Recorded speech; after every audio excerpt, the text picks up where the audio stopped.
La suite de l'émission, c'est un jeu. Oui. J'adore jouer. Moi aussi. Bref. C'est le fameux jeu qu'on connaît. Voilà, c'est le fameux jeu de. Je vais vous faire écouter, je vais y arriver, des noms de films ou de séries, ou bah, vous verrez, ou de bouquins même, dans une langue asiatique. Batman a compris. Dans une langue étrangère, et vous allez devoir deviner ce que c'est avec des indices. Ça te rappelle les souvenirs, Batman. Hein. Alors, Il m'a fait un doigt le coup. j'ai choisi du coréen, du japonais et du chinois ce soir. C'est parfait, je parle couramment, aucun des trois. C'est justement pour ça. L'objectif, c'est qu'avec des indices, vous arriviez tout de même à trouver ce que c'est. Il est dépité, Batman. Nani? Je vous envoie le premier, c'est du... Enfin, vous verrez bien. Ah, Non, ça c'est un portable. 돈 카밀로의 작은 세계.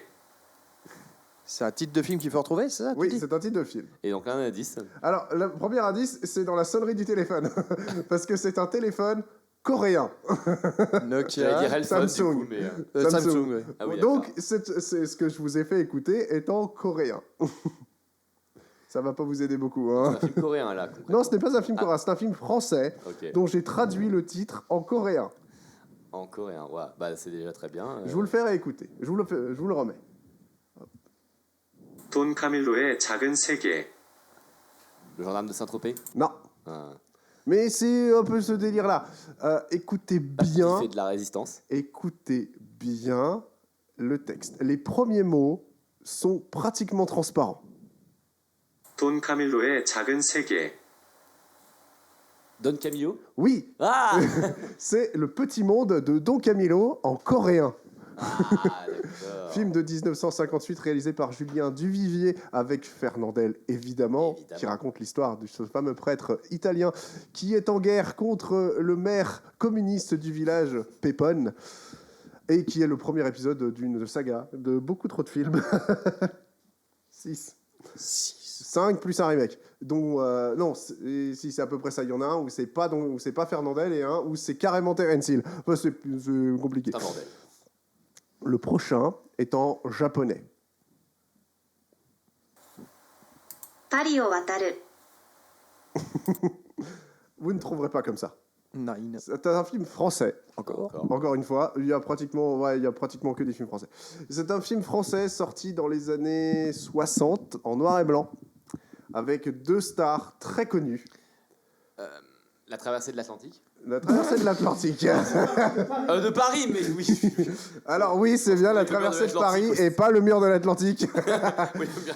Un film français réalisé par Claude Autant-Lara avec Jean Gabin et Burville. Bourvil.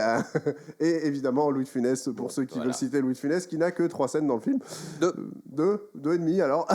Ouais, 2, je crois, ouais. Enfin voilà, c'est l'histoire de monsieur Ah, je sais plus, par contre. Jambier. Jambier pour De Funès, mais les deux... Jambier qui cherche à faire livrer de la viande d'un point A à un point B de Paris et qui fait appel à Bourvil Oui. pour ça pendant une nuit. Le truc, c'est que ce soir-là, il est accompagné par un mec qui ne fait que le coller et qui ne le quittera jamais. Joué par Jean Gabin. On ne sait pas pourquoi il est là, qui il est, ni ce qu'il fait. Il parle allemand, c'est très chelou. Et Bourvil aura beaucoup de craintes vis-à-vis de lui. Et la fin est assez particulière, vous en conviendrez. Mais c'est un des films sur l'occupation les plus célèbres en France. L'un des films de Bourvil et de Jean Gabin les plus célèbres. Et peut-être un des plus célébrés, adapté d'un scénario de Marcel Aimé, réalisé par Claude Autant-Lara, qui est un réalisateur un peu particulier, qui a notamment réalisé L'Auberge Rouge avec Fernandel également. Donc on y revient. Petite connexion. Et j'ai le point, je suis content. Voilà, il a le point.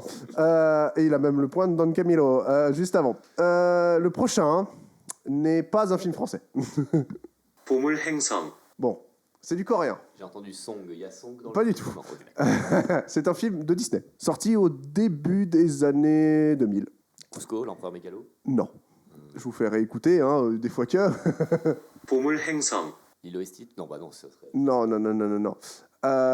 C'est adapté d'un livre extrêmement célèbre. La planète au trésor. Gagné. Il est très doué. Et il est très doué. Il parle, Disney, je les connais il bien. parle japonais et coréen. J'ai tout appris cet été. Hein. Exactement. Alors, le suivant est en chinois. Project A. 东方快车的犯罪 C'est très chantant, moi. Alors, le chinois est une langue très chantante, mais ça ne va pas vous aider du tout. Absolument. Je vais vous le faire réécouter, histoire que vous vous disiez après, on dit comme ça en chinois. Hein.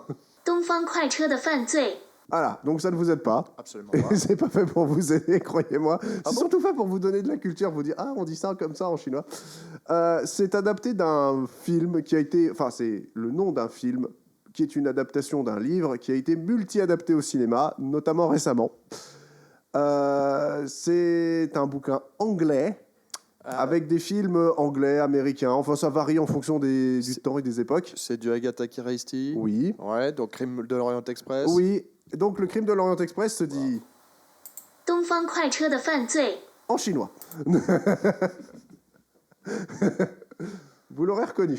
Absolument, oui, c'était Oui, obvious. C'était logique. Le suivant, vous ne connaissez pas le film, mais c'est une occasion monstrueuse de vous parler d'un de mes films préférés. To Live and Die in LA. Pas du tout. Quand je vous dis vous ne connaissez pas, c'est vous ne connaissez pas. Je vous l'ai sorti en coréen, cette fois-ci. 마이애미 연결. Miami Vice. Il y a Miami dedans. Oui, ouais, j'entendais Miami. Il y a Miami dedans. Miami dans- Beach. Miami Connection. Miami Connection. Tu connais Miami Les Connection. grands esprits se rencontrent. Ce film. Miami Connection, l'histoire d'une bande de potes qui affrontent des ninjas et qui font du rock'n'roll. C'est un gros nanar, mais c'est génial. Ah, La chanson titre du film qui s'appelle Friends. Oh, vas-y. Dragon Vas-y, balance Song, le je son. ne l'ai pas. Je pourrais la chercher pour la fin de l'émission si tu veux. A été utilisé très récemment comme titre de fin de Far Cry 3 Blood Dragon, ce qui a fait que ça a fait ressortir le film des mémoires des cinéphiles et une édition 4K en Blu-ray existe Où ça? aux États-Unis. chez qui Chez Criterion, j'imagine, mais en tout cas, il existe une édition 4K en Blu-ray de Wow. Miami Connection et le film est intégralement disponible en VF sur YouTube.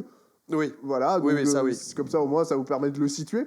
Alors, ne vous attendez pas à un film extraordinaire. Hein. Ah non. Attendez-vous plutôt à un film de la Canon réalisé avec 3 francs. Ah oui, non, mais c'est un putain de gros nanar, vraiment.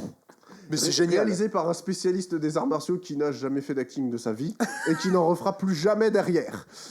L'esthétique est folle. Si vous voyez tous les films hommages aux années 80 qui sont ultra fluo, avec pas mal de néons, tout ça, ça vient de là. En fait, vous imaginez Kung Fury produit par la Canon, mais sans thune, avec des ninjas à Miami, et vous imaginez la BO ultra sound pop avec évidemment cette chanson Friends for Eternity, Honesty, Reality, et surtout une chanson monstrueuse qui s'appelle Against the Ninja. Que je vous invite à découvrir, qui est sur Nanarland.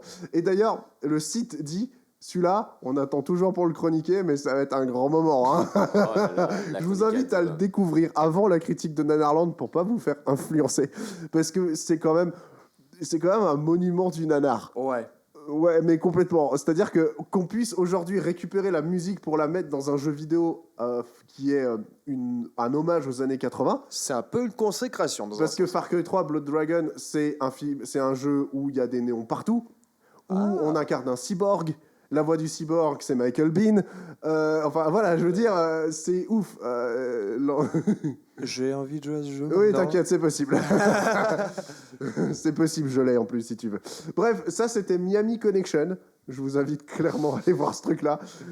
Non, mais franchement, c'est génial.